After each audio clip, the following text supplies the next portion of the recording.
They should hear it from us, and they should hear it from you in the next few weeks leading up to the start of classes, but also maybe as reminders over the next semester or two.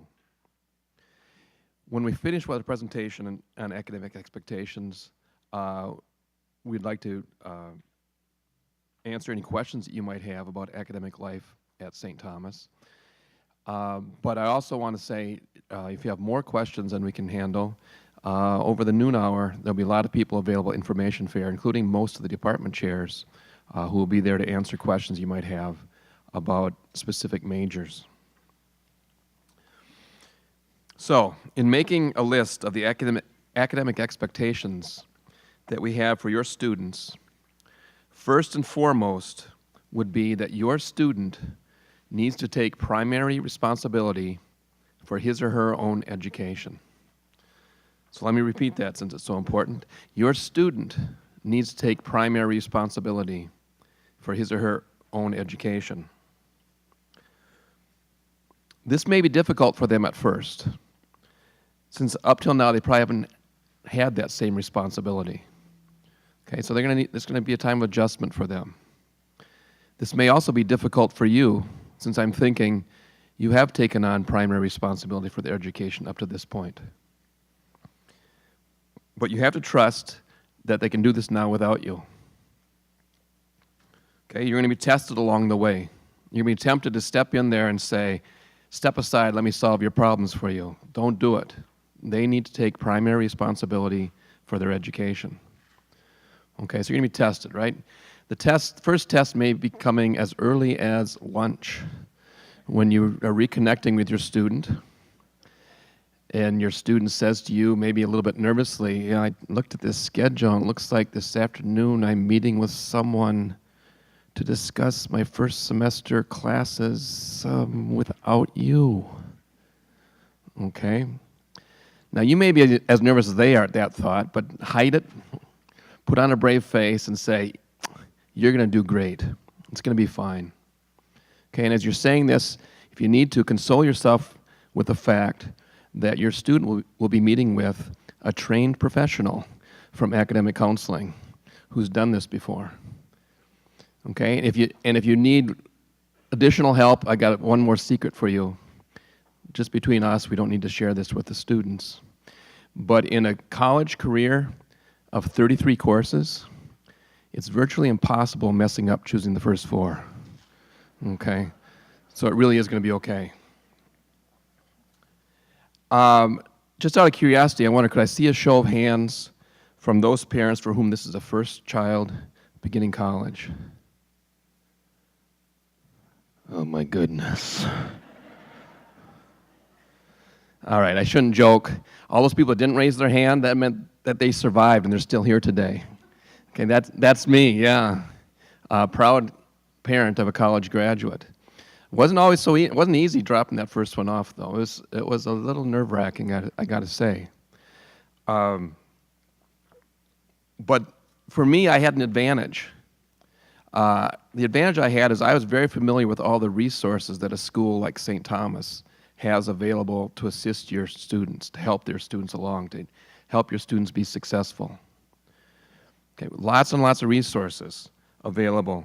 Please encourage your son or your daughter to take advantage of those resources. First and foremost would be their professors. And in the first semester, probably one of those professors will be assigned as the academic advisor.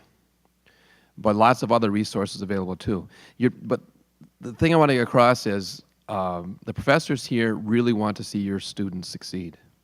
Okay, the professors are here because they like working with students and they want to see them succeed.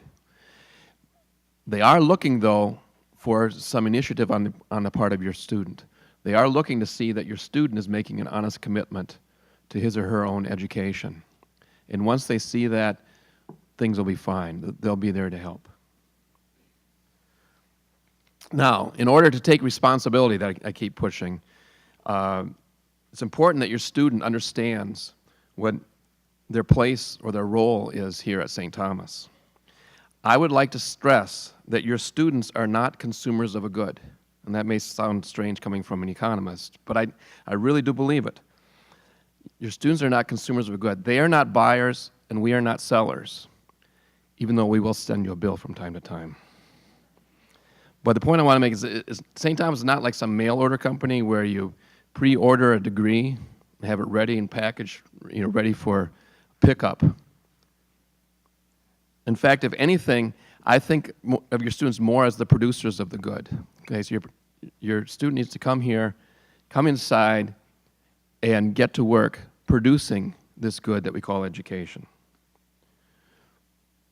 Okay, they're going to be deeply involved in that production process.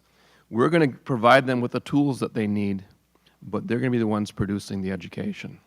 So the tools, we'll give them the tools, and that production is going to take place in the classrooms, in the laboratories, in the music practice rooms. It's going to take place in the library filled with resources, in the auditoriums with guest speakers, and in the late night study sessions in the residence halls. The production will take place in the service learning opportunities, in internship opportunities, and study abroad opportunities. The key there, though, is the word opportunity, and as it suggests, your student needs to be ready and willing to take advantage of those opportunities as they come along. Your student needs to take an active role in the production of this good we call education. They can't be passive. They can't sit back and just say, fill her up. I'm ready to learn. They got to be active learners. Okay. The last thing we want students to think is that college is basically grade 13, just more of the same. It's really a switch where they take an active role in their education. The hard thing for some parents to learn is that you don't have a big role to play in the success of your student at this point. You have done just about all that you can do to get them to this point. And by the way, congratulations on getting them to this point. But now it's up to your student. So what can you do? What you can do, I think, is you can be encouraging, you can be supportive, you can take an interest in what they're doing. So ask them about their classes. What are you learning? Maybe take a particular interest in one class that you want to follow along. It'll probably be the economics class, but maybe something else. But as a semester goes on, well, what are you learning now? What are you reading now? What are the ideas that you're encountering? Through the questions you ask them, let them know that what they're doing is important, but also that they're the one that's doing it. It's their education. So at the end of their 4 years here at St. Thomas, our most successful students will tell you about the mentor relationships that they've formed with professors, the work they've done together along the way. Some of our students on the day of graduation are already published co-authors in professional journals having done work with their professors. They'll speak about the close relationships they formed with the academic staff in the library or the writing center who will help them along the way. They'll speak about the relationships that they formed in the local community through service learning projects and with people from around the world through study abroad. And most importantly, they'll talk about the ideas that they've encountered along the way and how those ideas change how they view the world and change how they live in that world. They will come to view their education as having been created by themselves in partnership with the faculty and staff that they worked with. And in the end, that will make them proud. I would say justifiably proud in what they've accomplished. Thank you.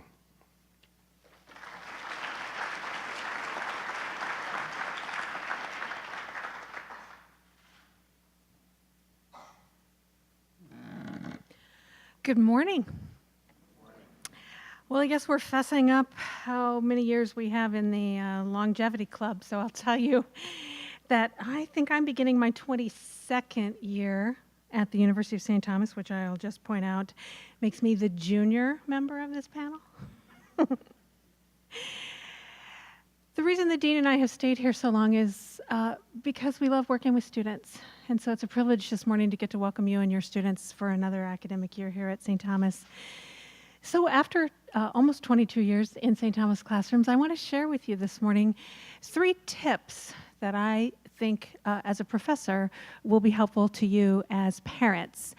And I want to share those in the form of 3 P's. So this morning I want to talk about pickles and pina coladas and prizes. And when I'm done, it's okay if you say, really? They must be paying those professors too profusely if that's the best they can do. So let's start with pickles. I think it's tempting to see picking a college and a degree program as similar to buying lunch. So you're driving down the street and you see signs for an array of fast food joints. So burritos, tacos, grilled chicken sandwiches, pizza. Yeah, that one looks like it has what we want. Yeah, sure. Pick me up a major in physics with a minor in philosophy, and throw in a side order of study abroad. Well, no, that's not the way it works. College is not fast food. We don't do drive-up at the University of St. Thomas. We don't hand out a one-size-fits-all degree. What we do is help your students learn how to learn and think critically, asking important questions for the rest of his or her life. So to do that, I need your student to come not intending to be a passive consumer, but to be an active partner in learning. So your student literally needs to park the car and get out and come into the building. And when your student comes inside, an active partner in learning doesn't stand in front of the counter and order something up. I want your student to vault over the counter and get back there in the academic kitchen with me. And furthermore, an active partner in learning doesn't say, just tell me how many pickles we put on the quarter pounder and I'll assemble a perfectly beautiful one and you will give me an A. A partner in learning comes with an open mind and starts to ask questions. So the student says, why are we putting 3 pickles instead of 4 on the quarter pounder? And why are we putting pickles on the quarter pounder but not on those other kinds of sandwiches? And what is it about these pickles anyway? Because they seem kind of flabby and tasteless. Could we invent something better? And oh, by the way, what is the meaning of all this? Why do Americans think they need quick sandwiches? The point is that we're going to ask your students to learn in very different ways than they may be accustomed to in high school. So we want them to be curious, we want them to be engaged and to be active, and that may mean working extra hours in a chemistry lab with a professor on real-world research. That may mean joining a professor and going over to Cristo Rey Jesuit High School to tutor high school students on their communication skills. It may mean entering a seminar classroom where the professor says, you do the reading, you figure out how to lead the discussion, we're not just going to memorize ideas. It may happen on study abroad where we say, go immerse yourself in a totally different culture and figure out what's important to learn there. So help your students have an open mind about all of these learning experiences that may challenge the way your student is used to learning. So your student comes home and says, I don't want to be a teacher. Why are they sending me to Cristo Rey? Maybe you say back, well, any professional who has taught other people how to communicate will be a better professional in any field. Or your student comes home and says, I'm really hearing that it'd be great to study abroad, but I'm kind of hesitant about that. And you can say to your student, the world is an increasingly small place, and the more that we know and appreciate other cultures, the more successful we'll be in navigating that world. And here's a free tip. When your student comes home at Thanksgiving, perhaps having gotten the message that study abroad could be intriguing and says, wow, I might really want to go on that January term class during my sophomore year to study Arabic art in Egypt, the appropriate parental response is not, what are you going to do with that? The appropriate parental response is, well, that sounds interesting and mind-blowing, and what's the summer job you're going to get to help pay for that? Now to my second P, which is pina coladas. And you might think that I want to talk about pina coladas because I want you to help us send the message that college is about more than partying. And in fact, we'd love for you to help us send the message that college is about far more than partying. But I want to talk about pina coladas today because I want to ask you to send a different message to yourselves, in fact. I want to ask you not to be a bartender and serve up a pitcher of pina coladas. So let me illustrate that point by telling you a story about one of my students whose name actually was Patty. Patty was in my class one fall in her first semester at St. Thomas. She was doing very well. And she came to me about midway through the class and she said, Dr. B, I've got good news and I've got bad news. And I said, well, start with the good news. And she said, my family is going on the multi-generational cruise to end all cruises in the Caribbean over Thanksgiving. I said, well, that's great. What could possibly be the bad news? She says, well, it means I got to leave campus on Friday afternoon before Thanksgiving. And I said, oh, okay. And she said, and I remember that on the first day of September, when you handed out the course syllabus, you pointed out the exam dates, and you pointed out that we have an exam on Tuesday afternoon before Thanksgiving because we're in session Monday, Tuesday, Wednesday before Thanksgiving. And I said, mm-hmm. And she said, and I remember that you also pointed out that you have a pretty strict makeup exam policy, and I'm pretty sure that the multi-generational cruise to end all cruises in the Caribbean is probably not an excuse to absence that triggers the makeup exam policy. I said, yeah. She said, what am I supposed to do? I'm getting an A in your class. I think I found my major field. I think this is what I want to do. I really would like to walk out of here with that A, but I really love my family. Now, don't get me wrong. I love my family too. And I am of the personal persuasion that November is perhaps the dreariest month on the calendar. I don't like it very much. It rains a lot and it's gray, I think. And if you said to me, go off with your big multi-generational band of family on a cruise and sit in the sunshine and drink little drinks that have umbrellas in the side, I'd probably say, hooray, pick me, I'm first in line. But the fact is, that's not my job.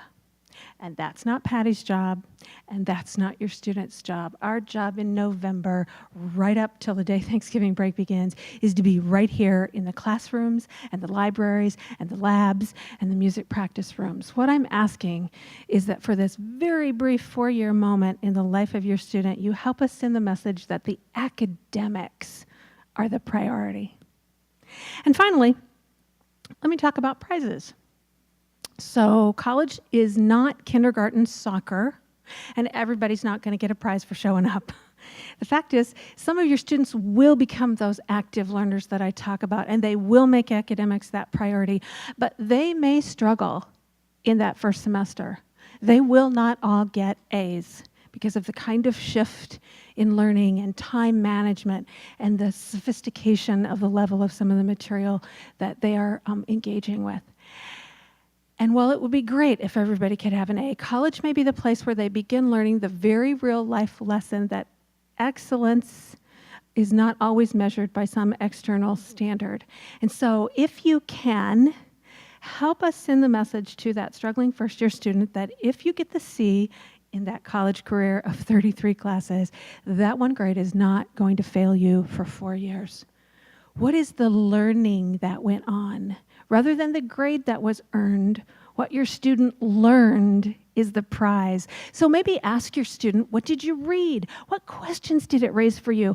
And how is that philosophy course more important to or connected to those ideas in that economics class that you took? That's the prize, the learning that occurred. So there you go, pickles, piña coladas, prizes. We're delighted to have your students here as our partners in learning. Thank you.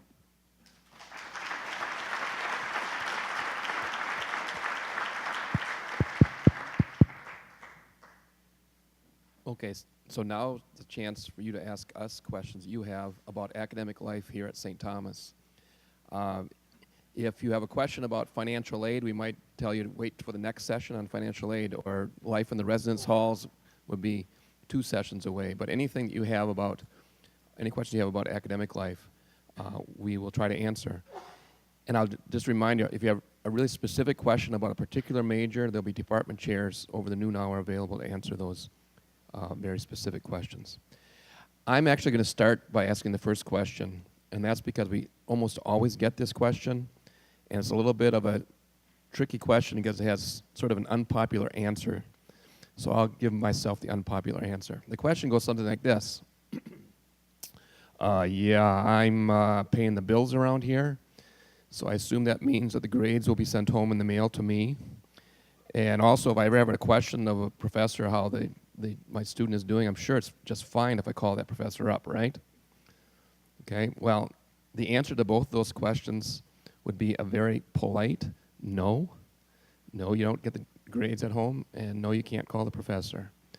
And there's a couple reasons why. One is a very legalistic reason why. And as a fellow parent, I'll put it like this. In its infinite wisdom, Congress has given to our children certain legal rights surrounding privacy. Okay, their academic record is their information. If we want that information, we need to get them to share it with us. The second reason is actually a better reason, I think, than that. Because, again, thinking back to my oldest son going off to college, in July, I was totally focused on the grades. What kind of grades is he going to earn? Is he going to do as well in classes as he did in high school? I was totally focused on the grades. August came along, and then September. Grades sort of slipped down my list of important questions. You know, not too far. They still stayed in my top 10. But passing up grades as we're getting ready to drop the son off, it's like, is he going to be happy? Will he get along with his roommate? Will he remember to eat? And really, will he get that laundry thing figured out or just wear stinky clothes all semester? Okay, and those are questions I needed to ask, and there's only one person who could answer that question, and that was my son. So I'd encourage you to ask the questions, keep those lines of communication open. Every once in a while, slip in a question about the grade or the academic performance, but don't make it only about that. All right, that's question number one. Who has the second question?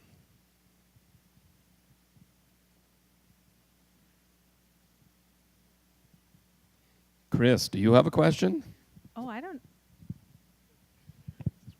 Golly, could we talk about, do we want to know how academic advisors get assigned? Or we didn't want to know, can January term study abroad be completed by first-year students? Or we want to know, what is January term anyway? Or when does a student declare a major? Any ideas? Can you talk to us a little more about assistance to kids who get with writing? Absolutely. Chris? So the question is about whether the students can get assistance with writing. And the first answer to the question is that we maintain a university-wide Center for Writing on the third floor of JRC Hall, and it's open at a whole variety of hours of the day and night, staffed by upper level and graduate students in English and in other fields who are selected for their excellent skills and are being trained further in the tutoring skills. And so lots and lots of professors in all kinds of fields refer students to the Writing Center, and your students have access to that, all of them. No charge, no questions asked. In addition, some departments also hire other students to serve as tutors. So for example, in communication and journalism, my home department, they have a couple of writing tutor students who work specifically on that kind of technical writing that they might teach. Or the theology department, for example, has a whole fleet of tutors with whom students can meet. And one of the things they do a lot is look at theology essays and papers for various principles and the expression of them that the students are learning. So there's a whole array of services for your students. And the thing that's changed, I think, from when I was in college, and when I was in college, you know, you learned to write in the English department, and then you went somewhere else, and of course you knew how to write. It doesn't quite work like that anymore. We talk about writing across the curriculum, and we work writing into many, many different subjects. Say here and then there.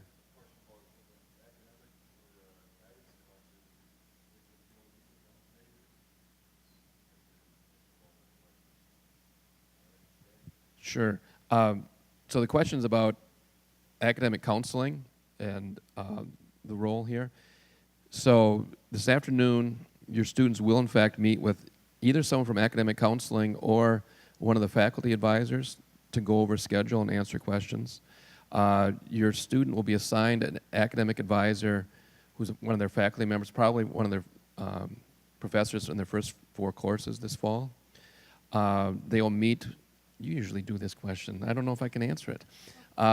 They'll meet in a small advising group the day before classes with that advisor. They will schedule a follow-up appointment during that meeting to come meet one-on-one in the first 2 or 3 weeks. But again, if their advisor is one of their professors, they'll see them 2 or 3 times a week. So the appointment scheduling becomes less of an issue.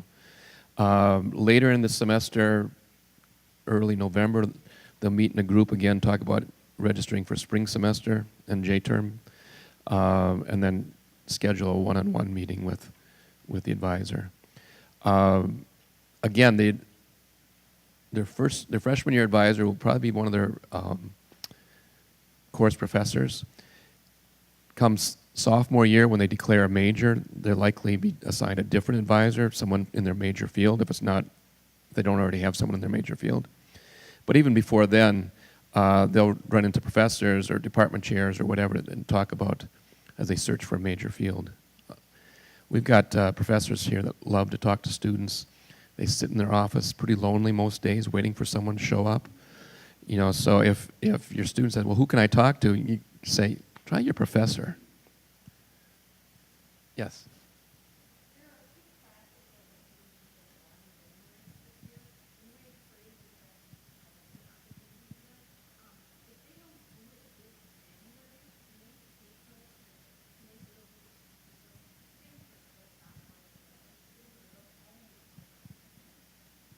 I get the J-term question because I have taught J-term abroad and happen to have a huge place for it in my heart.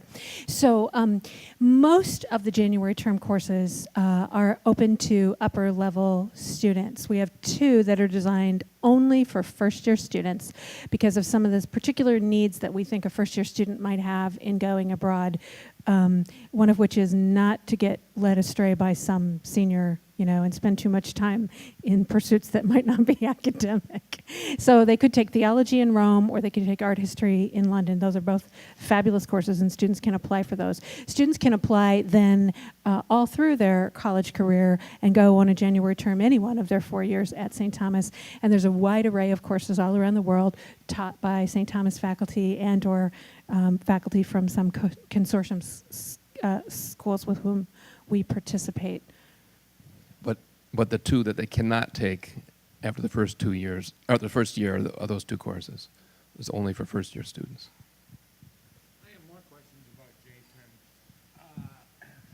What is the advantage to going abroad, as far as other than to say I went someplace other than South Dakota? Yeah. And how about the financing part of it? Scholarships? Sure. So that's a 2-part question, neither one of which I'm going to answer. Chris will answer one. So the question is about J-term. The second part of the question about financial aid, that's going to be in the next session. We could make something up here, but you probably get the right answer from the next person to come along. So, Chris, what would be the advantage of studying abroad, in your mind? The advantage is taking a course in a particular culture. So, for instance, we had a group of students who were interested in studying about Eastern religions and comparing them to Christianity in Southeast Asia. And so they went in January to India. And that made that course come alive in very powerful ways because they were in a variety of temples or churches or homes talking to people about their religious and spiritual beliefs.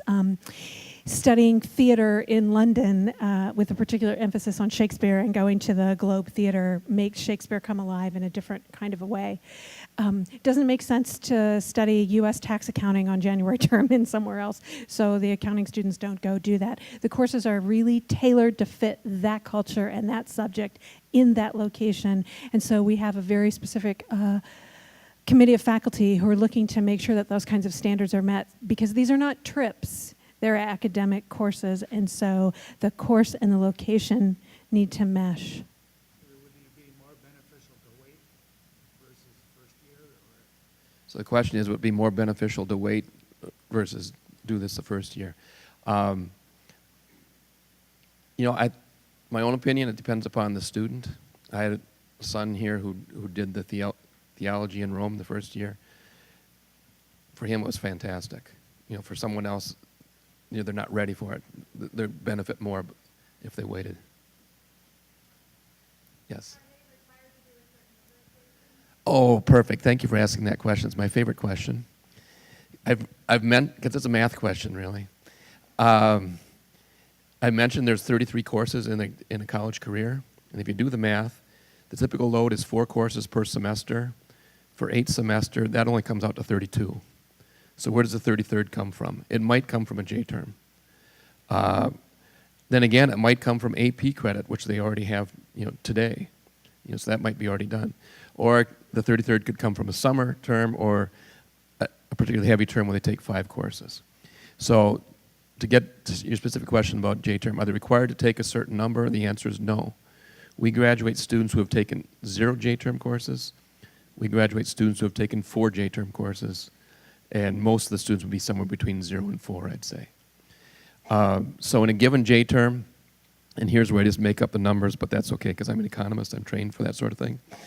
In a given J term, we might have a third of our students on this campus taking a J term course in theology, maybe in a core curriculum course like theology, or maybe in their major.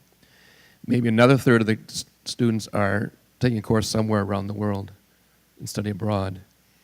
And then the last third of the students are at home with you, working a job, earning money to help pay tuition for spring semester. And all those work.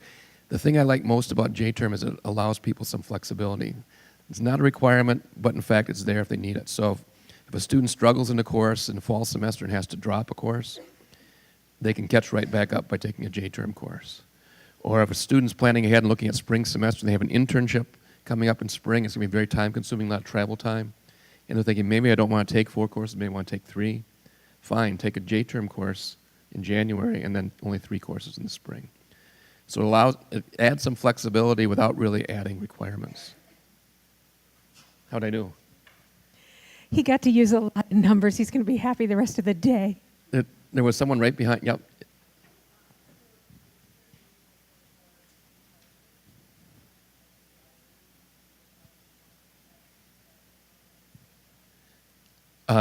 Those two, yeah, I think the question is the Theo 101 in Rome January term, does it satisfy a core requirement? Absolutely. The art history in London satisfies a fine arts requirement. Yes. The J term is equal to 1 course. So again, if they're back here studying on campus, they're taking 1 course and 1 course only. It's like 3 hours a morning, and then they go off in the afternoon and they do all the work to prepare for the next morning's 3-hour course. So it's very intense. Right, it's 1 course. Thanks.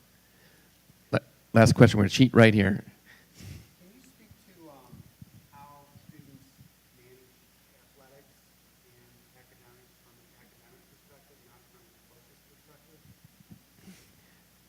I'll try that and see how I do. I'm actually a big supporter of Division III athletics because, number one, we hire coaches who understand it's Division III athletics, and the reason the students are here is because they're students first. I talked to a lot of students who are worried about time management, or parents that are worried about time management. In fact, you all should be worried about time management, right? Because your student has never had this much time to decide what they're going to do. The advantage the athletes have is they have less time to waste, and time management becomes more of an immediate issue for them right off the bat. For other students, it might seem like they have a lot of free time until it comes time to study for that first exam, and gee, now they don't have nearly enough time as they thought. So for me, Division III athletics works real well, even for first-year students.